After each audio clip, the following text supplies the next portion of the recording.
So how's it going, everyone? As Cindy said, my name's Matt Daugherty. I'm a ag biologist with Mendocino County Ag Department Weights and Measures. I've been an inspector for almost nine years now, so almost going on a decade out there. And before I started, I actually wanted to bring up a couple things. I first wanted to just give a big shout out to Cindy and everyone involved with this conference. I've been involved with the IPM conference since I've worked here, and I either have given a talk or have been involved with the CE hours, getting the applications in.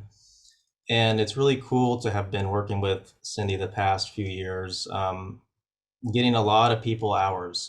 It's been really awesome to see the numbers steadily rising. I think she just told me about 250 people registered for this class. So with almost 200 getting CE units. So that's really cool, and it really makes us as regulators and giving you your CE hours to see that many people getting that many units. So just want to thank everyone involved with the course. It's really cool to see. And also one more quick thing. So when today is done, Cindy and I, we work really closely together with getting you your verification forms. So I'm going to be, when you get your email with your verification form, I'm the one that sends it. So I just want to say everyone will get their CE hours. If you put in that you needed them, be patient. You will get your hours. Okay. It takes a little bit of time because everybody has a different amount of hours, because some people sign in, or some people do 1 day, some people do 2 days. So we have to make each one specific to each person. So I just wanted to say that real quick. So be patient. If you don't get it, either email Cindy or myself, and we will get you your hours. Okay, so I'll get started on my talk here. So I'm going to be talking about common inspection violations in the field. So when Cindy asked me to give a talk, we always, as a regulator, a big challenge for us is when we give these CE courses is how do we make laws and regs interesting, and at a base level, it's kind of hard to do that because code is just not very interesting sometimes. But I was thinking today, so just because I was reflecting on just my time here, and I'm just thinking, well, I've been out in the field so much, I wanted to give you kind of a perspective as not as a regulator so much, but as an inspector who has, seen a lot out in the field. And I tried to not put any like code sections in today, but rather just kind of show you some common things that I have seen over the years as far as violations go on these inspections. So that's what I tried to do. I wanted to make it not as so much handing down knowledge from high, but speaking to you as an inspector that's been out there.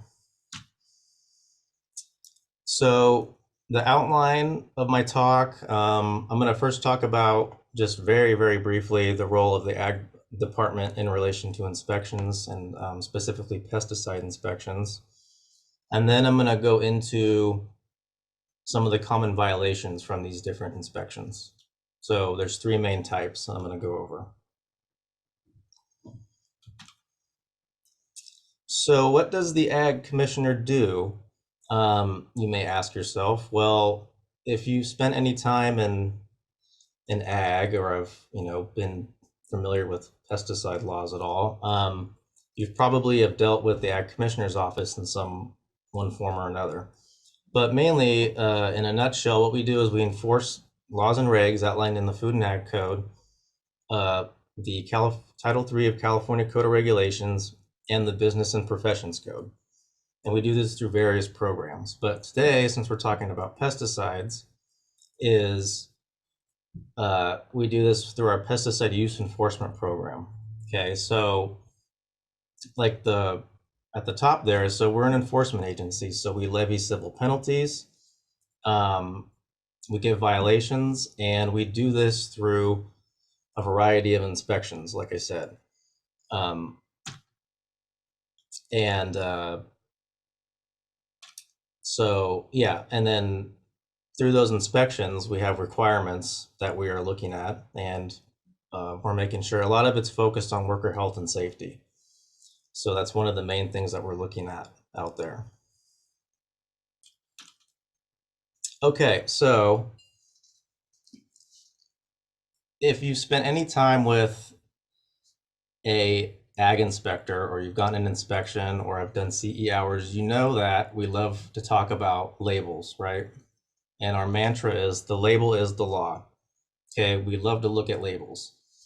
And the reason for that is the label has a lot of information on it, and it can tell you a lot about the product you're using. And a lot of regulations kind of center around the label, right? So for instance, your PPE, that's all going to be outlined on the label. Whether you need to post your storage or not, that's going to be on the label. Emergency eye wash, using a closed system or not, all these things, there's language on that label that's going to determine whether you need, which laws you need to follow and not.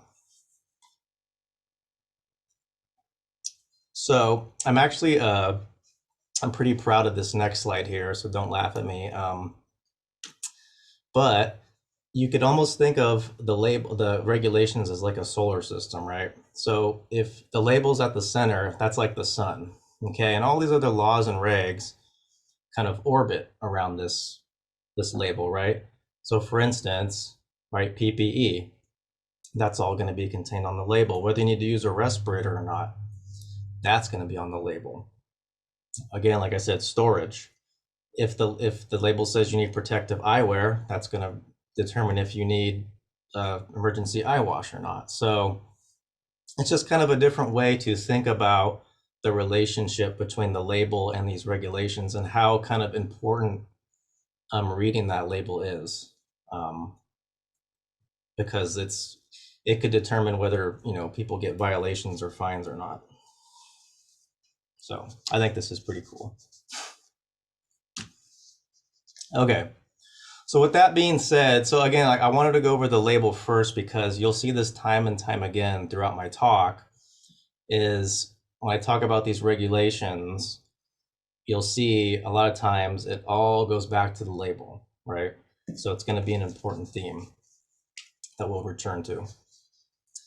Okay, so now we're going to talk about common violations in the field. And there's three main types of inspections we do. There's not only three, but there's three as far as production ag goes. There's three main inspections. There's pesticide use inspections, there's headquarters inspections, and then there's field worker inspections. And my cohorts from Sonoma County gave great talks yesterday, and Misty already talked about field worker inspections in great detail. So I'm not going to go into that I'm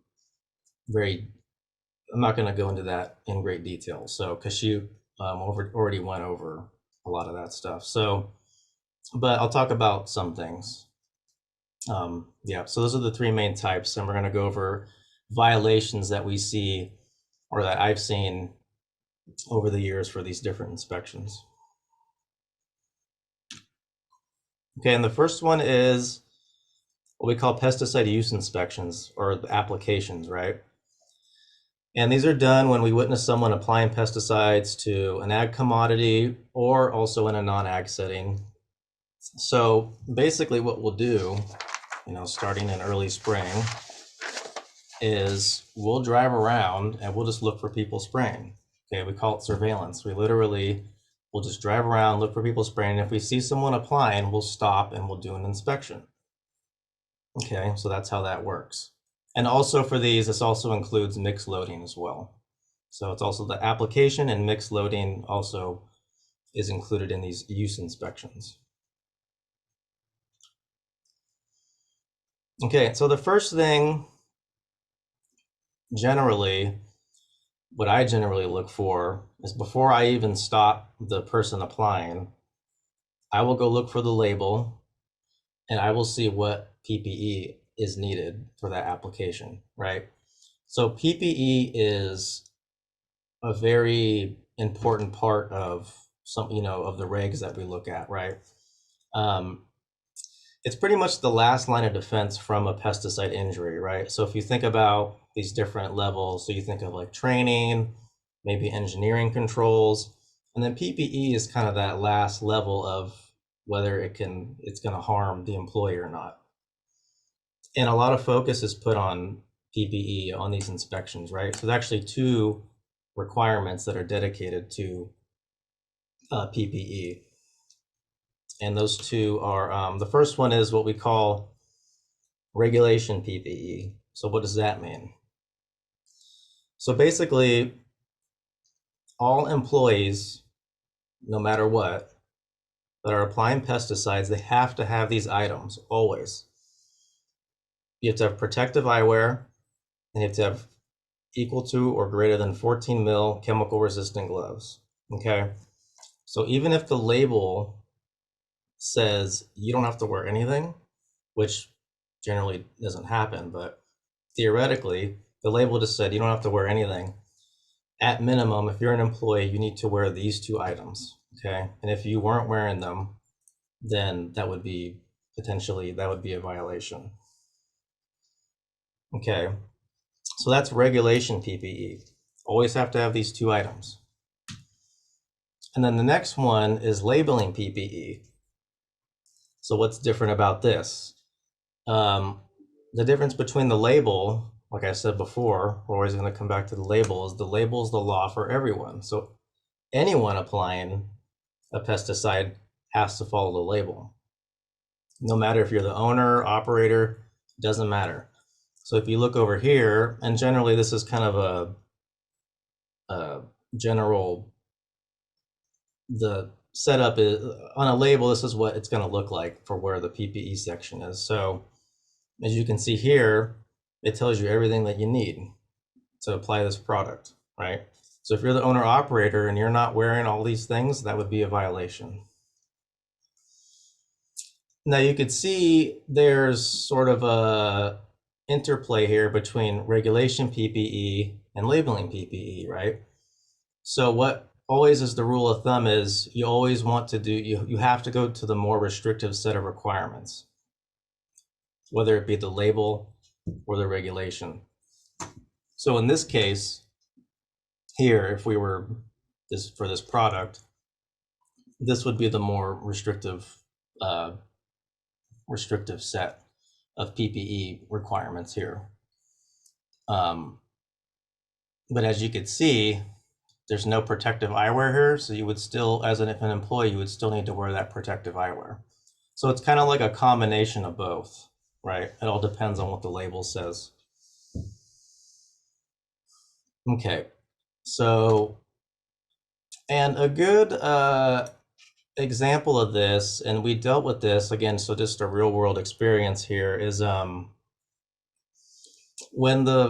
so I'm sure you've all seen the DPR's little card where it has the glove categories. There was a period of time where that was switching from when it said these are recommended to these are required. And the active ingredient is escaping me at the moment, but there's some active ingredients that require you to actually wear, these are called barrier laminate gloves. They look a little strange. It's just like plastic. But we would be going out to inspections, and again, like it was changing from recommended to required. So we would see a lot of violations of guys wouldn't have these barrier laminate. They would just have like nitrile. So again, but they probably weren't reading the label close enough. So this is an instance where, that detail is going to be outlined on that label. And if you don't read it, you're going to overlook that, and that's going to be a violation.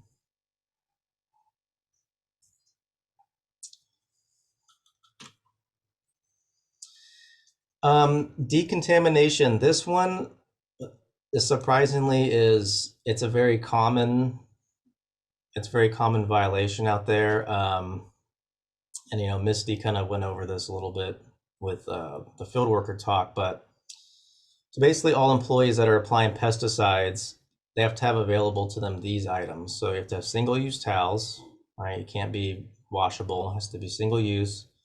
Soap, hand sanitizer is not okay. And 3 gallons of water. Now, again, I'm speaking about handlers here. This isn't for field workers. Field workers, 1 gallon. So you have to have 3 gallons of water, and then 1 clean change of coveralls. So a lot of times too, we'll see these items sporadically placed throughout the farm, and what you want to do is you want to try to have them all in the same place, because if your soap's over here and then your water's over here, that's not going to do you much good to try to like find all these items and try to get them together. So we like to have them, they need to be together in one place.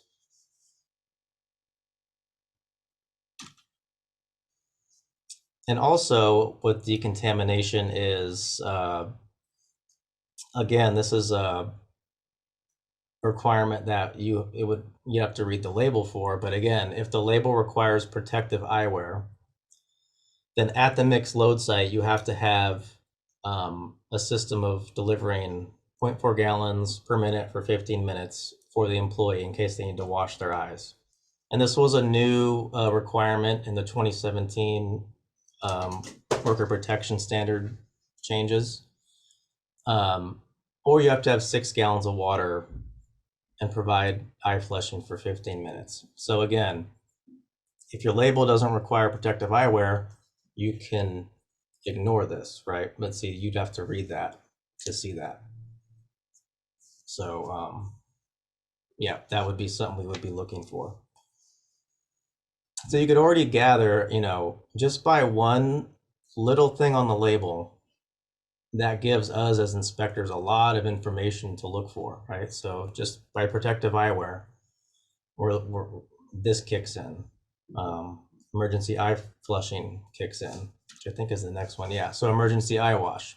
Again, if it requires protective eyewear, this law kicks in. You have to have this immediately available.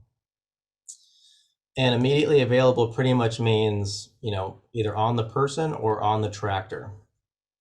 And also recently we had a case where, it could be as easy as where the grower said, hey, we just cleaned the tractor out and we forgot to put it back in there. So a violation can happen not so much from malice, but they just forgot to put it back in. So those are kind of the things that you need to look at. So my time is getting short here, so I'll kind of run through these. Hazard communications, right? Ms. D went over this for field workers, but again, if you're applying pesticides, you have to have this A8 available. It has to be available for the employees, and it has to be filled out completely. And they need to know where to find it. It shouldn't be this big mystery of where to find these documents. Application-specific info. This info has to be filled out within 24 hours of completion of the application.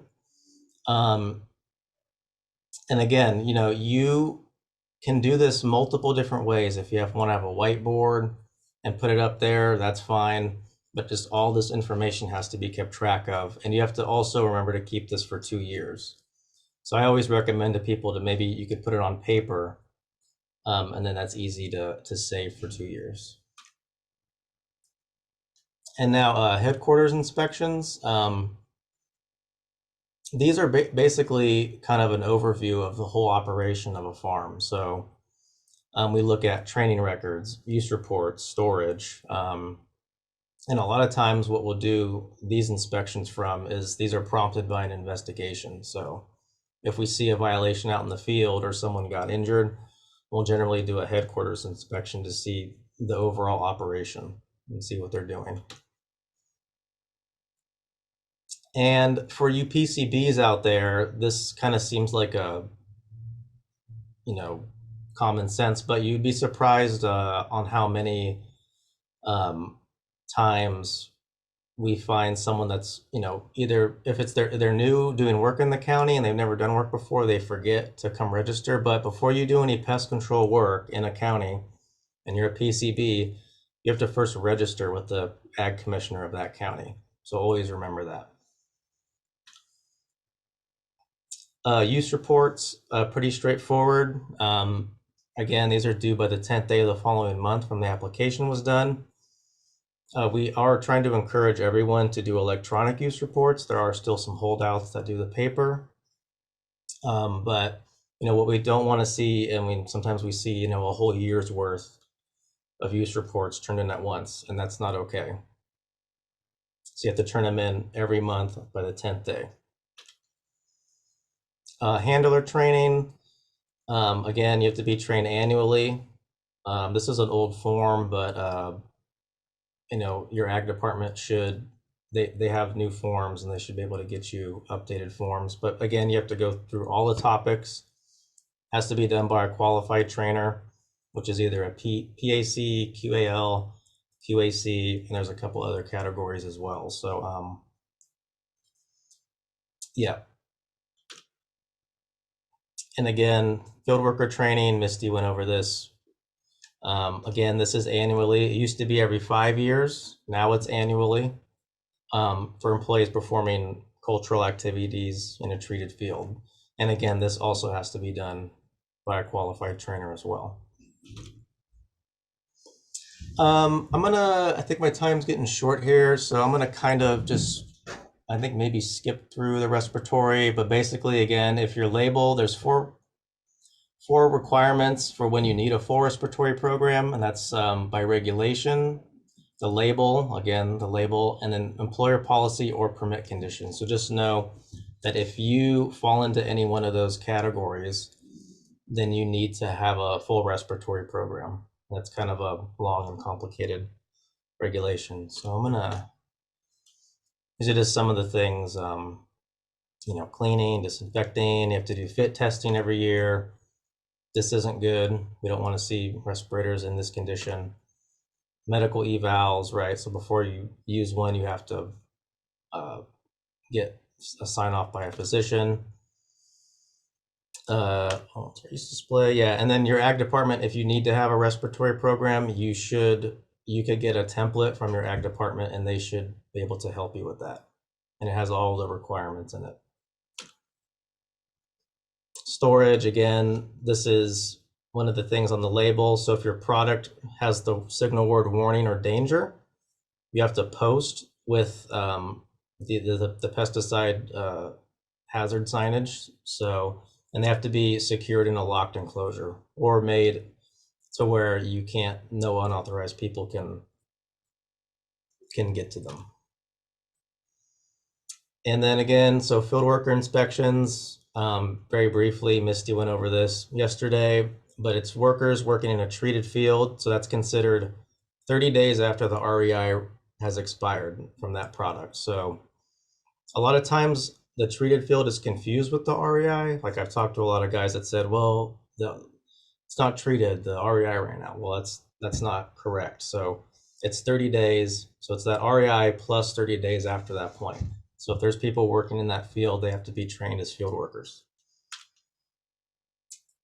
And again, the hazard communication must be filled out completely. The employees must know where to find this. Okay, again, it shouldn't be a big mystery on where this is, and that's part of training as well. So here is my contact info. The easiest way, you could just call the Mendocino County Ag Department to reach me, and my email there.